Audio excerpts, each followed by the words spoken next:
Assalamualaikum warahmatullahi wabarakatuh. Semangat pagi semuanya anak-anakku. Kali ini saya akan membahas tentang soal evaluasi bab 1 kemarin ya, yang sudah kalian kerjakan di Google Form. Bagaimana hasilnya? Apakah kalian puas dengan nilai kalian? Yuk kita cek yuk. Bagaimana dengan hasil jawaban dari yang telah kalian jawab di Google Form ya. Kita belajar sama-sama di sini.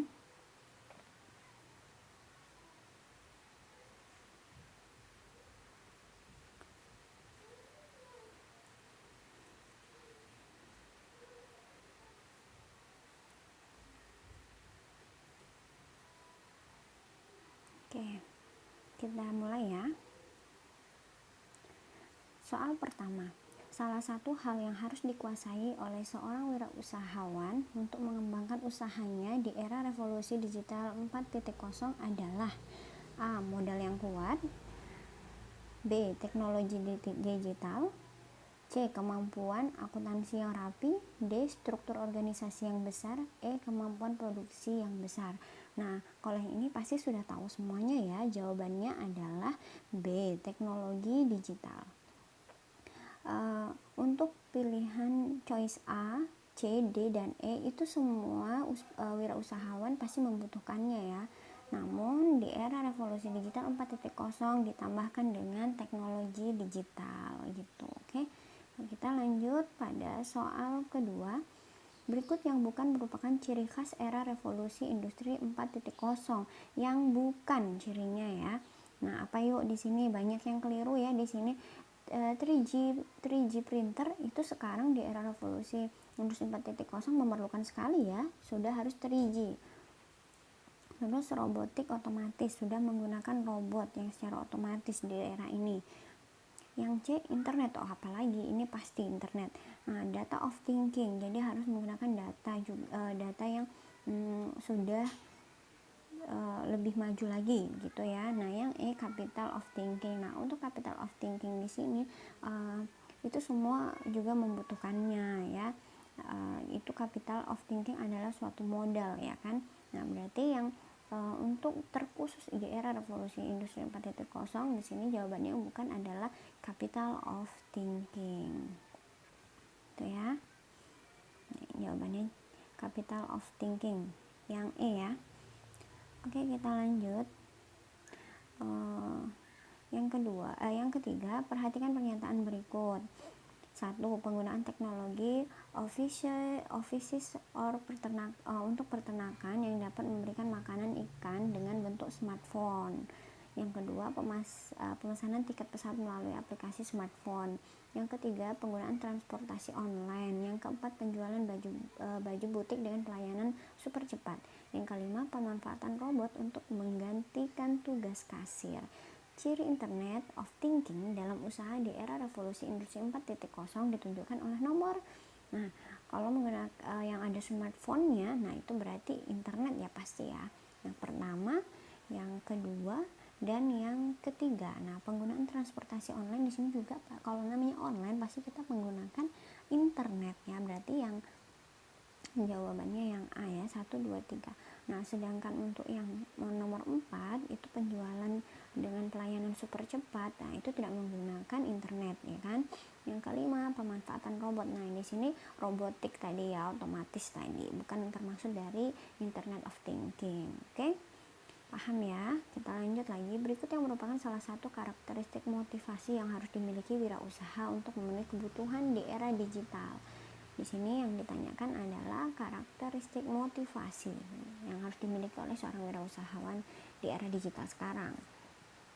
Kita lihat choice-nya. Yang A, tidak pantang menyerah untuk selalu mengganti bidang usaha ketika gagal. Nah, ini tidak ada hubungannya di era digital ya, namun memang diperlukan walaupun bukan di era digital gitu ya. Yang B, berusaha mengumpulkan modal usaha sebanyak-banyaknya. Ini walaupun tidak di era digital memang harus membutuhkan ya kan. Yang C, terus menambah wawasan dan mempelajari kemajuan teknologi. Nah, ini nih sepertinya jawabannya. Kita Kita lihat dulu choice yang lainnya. Yang D, memperluas jaringan usaha dengan memanfaatkan koneksi keluarga. Wah, ini koneksi keluarga, bukan koneksi internet gitu ya. Yang E, bersikeras menjalankan usaha dengan modal besar dan konsep seadanya. Nah, ini bukan di era digital ya.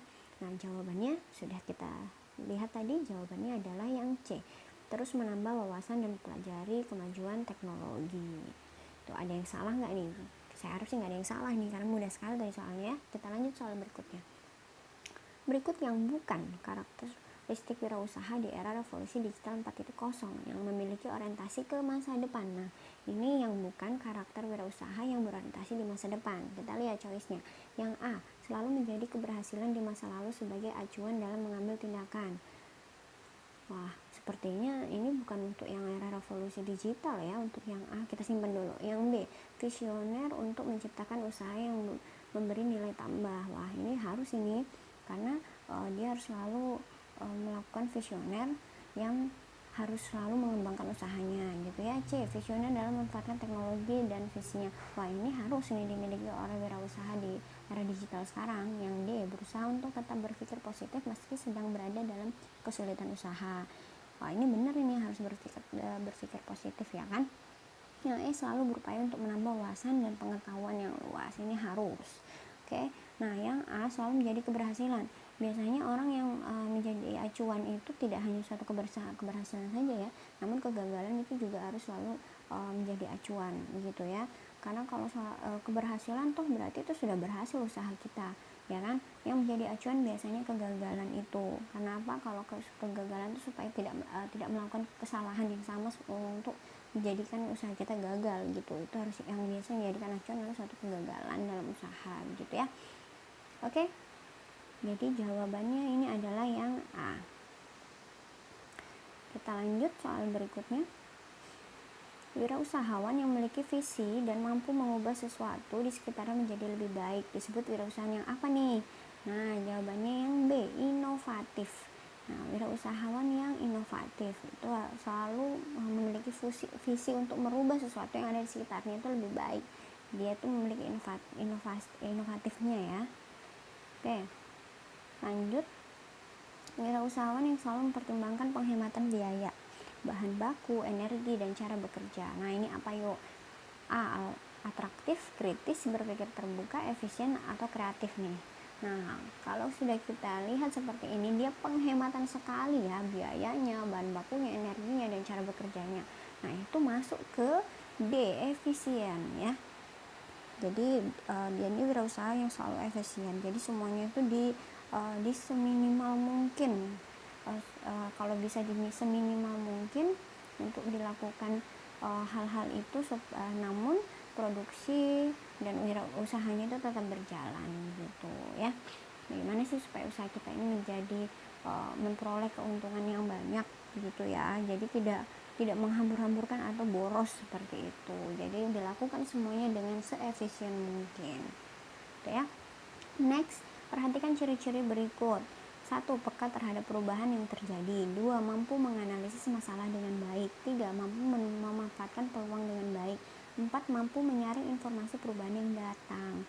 Karakteristik wirausaha yang sesuai dengan ciri-ciri tersebut adalah, nah ini ada di modul yang sudah saya bagikan ya. Coba dicari lagi di modulnya. Ini adalah jawabannya kritis. Nah, jadi seorang wirausaha yang memiliki ciri-ciri di atas tersebut itu adalah wirausaha yang memiliki ciri-ciri kritis gitu ya. Oke, next, karakteristik yang harus dimiliki wirausahawan berupa kemampuan mengendalikan pikiran emosi sebelum bertindak itu disebut apa yuk? Nah, proaktif. Wirausahawan yang proaktif, dia selalu mengendalikan pikirannya dan emosinya gitu ya. Itu adalah wirausahawan yang proaktif. Oke, peserta didik harus melatih diri untuk tidak menyontek, menjiplak, dan mengopi saat mengerjakan tugas agar terbiasa mengerjakan dengan hasil pemikirannya sendiri. Karakteristik wirausaha yang sesuai dengan perilaku peserta didik tersebut adalah orisinal. Nah, jadi siswa ini selalu mengutamakan keorisinalan dari produknya. Nah, jadi semua anakku jangan terbiasa untuk menyontek, menjiplak ya kan. Terus copy paste ini yang selalu dilakukan anak-anak ketika mencari jawaban di mbah Google, selalu mengcopy paste. Ya tolong ya diusahakan kalau mau mencari jawaban di internet itu dibaca, cari jawaban di mbah Google, dibaca dulu, kemudian kalian mengerjakan soal itu dengan pemikiran kalian sendiri. Jangan copy paste aja, bahkan kadang nggak dibaca ya, itu nggak baik ya, karena kalian akan terbiasa begitu terus sampai nanti ke depannya gitu. Nah, jadi kalau sudah terbiasa tidak pernah mau copy paste, alhasil kita akan menjadi kreatif dan inovatif, selalu punya ide-ide yang bagus ya, ide-ide yang baru, dan itu ide kita gitu ya. Dari sekarang ya tolong jangan dibiasakan, apalagi kalian sudah kelas 3 nih, jadi kalian harus bisa melatih pemikiran kalian untuk menjadi orang yang kreatif, inovatif dengan tidak menyontek atau menjiplak pekerjaan orang lain gitu ya. Pasti kalian bisa kok. Oke, kita lanjut. Sebutan untuk perusahaan yang baru didirikan dan menggunakan teknologi digital dalam usahanya adalah perseroan terbatas. Nah, perseroan terbatas ini adalah suatu badan hukum yang menjalankan usahanya dengan modalnya dari saham-saham yang pemilik bagian sahamnya dimiliki bersama. Nah, jadi perseroan terbatas ini yang saham itu dimiliki oleh dia. Ya, jadi terbatas, tidak semua orang bisa menanamkan saham di perseroan terbatas ini gitu. Nah, terus modalnya itu dinamakan saham gitu ya. Nah, terus firma adalah persekutuan antara dua orang atau lebih dalam satu nama dengan tujuan yang sama dalam bisnis. Nah, untuk firma ini biasanya menjalankan bisa satu orang atau kedua-duanya menjalankan. Ada juga yang biasanya satu orang yang menjalankan, satu orang yang punya modal, kadang seperti itu. Jadi disebut firma gitu. Kalau CV, CV ini adalah persekutuan komanditer yang disingkat dengan CV ya, merupakan suatu badan usaha persekutuan yang dibentuk oleh seorang atau lebih yang mempercayakan dana, barang, asetnya pada seorang atau lebih, menjalankan suatu perusahaan dan berperan sebagai seorang pemimpin untuk meraih tujuan secara bersama-sama dengan suatu tingkat keterlibatan yang berada pada setiap anggotanya. Nah, dari CV ini bisa dua orang atau lebih. Nah, terus di sini juga ada yang namanya pimpinan ya, komisaris itu ada ya di sini dalam CV yang menjadi pimpinan dalam perusahaan ini gitu ya. Oke, TBK adalah perusahaan publik.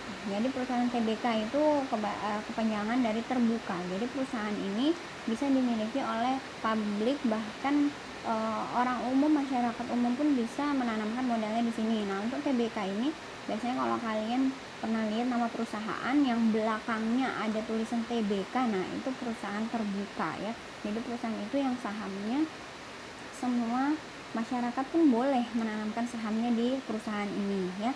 Jadi ini perusahaan publik. Nah, biasanya pemegang sahamnya itu minimal 300 pemegang saham gitu. Terus startup inilah yang menjadi jawaban dari soal kita. Startup ini merupakan perusahaan yang kategori baru, namun perusahaan ini selalu menggunakan layanan digital, itulah startup. Nah, biasanya ini kurang dari 5 tahun tapi sudah lumayan lah penghasilannya gitu ya. Jadi perusahaan startup ini banyak sekali yang ada di Indonesia sekarang, apalagi dengan teknologi yang sekarang, anak-anak muda yang selalu banyak bergabung di startup ini. Ini kalian semuanya jangan hanya menjadi penonton ya. Kalau bisa kalian semuanya di sini juga ikut menjadi startup berikutnya. Amin gitu ya. Jadi ini jawabannya adalah startup yang E ya. Oke, kita lanjut. Perusahaan startup yang telah memiliki valuasi nilai di atas 1 miliar US dollar itu disebut apa? Ya itu tadi, unicorn. Nah ya, jadi unicorn, kalau TBK tadi sudah saya jelaskan ya. Merger ini juga suatu perusahaan yang ini ya. Terus kalau unicorn, ini jawabannya adalah yang C, unicorn, memiliki valuasi nilai di atas 1 miliar US dollar. Kalau dekakorn ini lebih tinggi lagi, dia punya valuasi nilai 10 US dollar. Kalau hektakorn 100 US dollar. Wah, semoga aja ya startup kita yang sekarang menjadi unicorn. Kemarin kita sudah bahas ya, ada artikelnya, ada 5 unicorn yang ada di Indonesia, mudah-mudahan bertambah lagi ya. Mudah-mudahan unicorn ini bisa jadi dekakorn dan hektakorn, kita doakan saja ya, amin. Oke, lanjut nih. Salah satu perusahaan unicorn di Indonesia yang berfokus pada penjualan produk sektor UMKM. Nah, ini kemarin ada nih di artikel, harus dibaca benar-benar. Apa yuk jawabannya? Ada yang salah nggak ini kemarin? Kalau yang di UMKM itu adalah Bukalapak ya. Dia berfokus pada penjualan produk sekitar UMKM. Itu si Bukalapak ya. Perusahaan unicorn Indonesia yang bergerak di bidang transportasi online. Nah, yang ada di Indonesia ya. Apa ini? Gojek ya, jawabannya Gojek yang ada di Indonesia. Oke. Perusahaan unicorn yang berasal dari Indonesia yang khusus menjual tiket penerbangan. Nah, ini sudah pasti Traveloka. Oke, sekian ya, itu tadi pembahasan soal-soal kita. Semoga nanti tidak akan salah lagi dalam mengerjakan soal-soal kalau ketemu soal seperti tadi. Oke, tetap semangat selalu belajarnya ya, jaga kesehatan, jangan kemana-mana ya. Semoga corona ini cepat berlalu dan kita bisa tatap muka kembali di sekolah. Sekian, terima kasih. Wabillahi taufiq wal hidayah. Wassalamualaikum warahmatullahi wabarakatuh.